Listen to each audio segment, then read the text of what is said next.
My question is, how many offers did you give to him before you guys just realized that it just wasn't happening? We offered 50,000, and you have to remember this milk truck's an antique, but it's run down. It's starting to see its last days. So we offered 50 grand for the truck, and what they did is, ever since I used it that night in Sacramento, California, it became famous. So they started using it for holiday parades and charity parades and stuff like that. So they were doing that all year long, and we came in and offered 50 grand. They said no.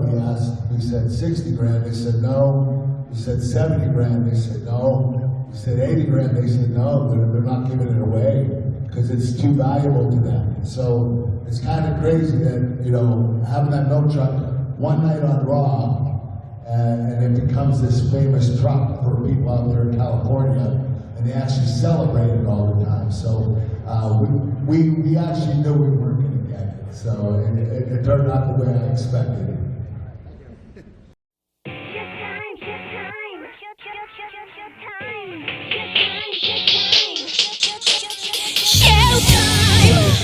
But my question is, of all the opponents you've ever competed with, who was your favorite to work with? It could have been one time, multiple times, just...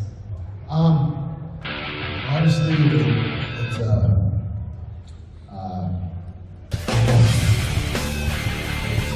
not, all right, I'll just throw it out there. Chris Benoit. I had some really good matches with him. And he reminded me of me when he was in the ring. He was really intense. He had great technical work. He was in great shape. He was the best wrestler I ever got in the ring with. I wouldn't say the best overall sports entertainer, but the best overall wrestler.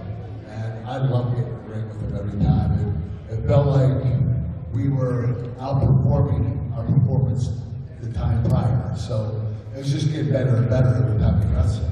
And he was my favorite guy to work with. Now, I would put Shawn Michaels up there too, and Eddie Guerrero, and Wayne loves Eddie. But no, Chris Benoit was my favorite to work with. And the thing that disappoints me is his matches aren't shown much anymore. And you know, that kills his legacy. Okay, that's fine, but what about my legacy? Because nobody sees those matches of mine against Chris. And it's like, those are my best matches, you know? So what he did to his family, you know, it was a shame, you know, but I just really loved working with Chris in the wrestling. He was my favorite.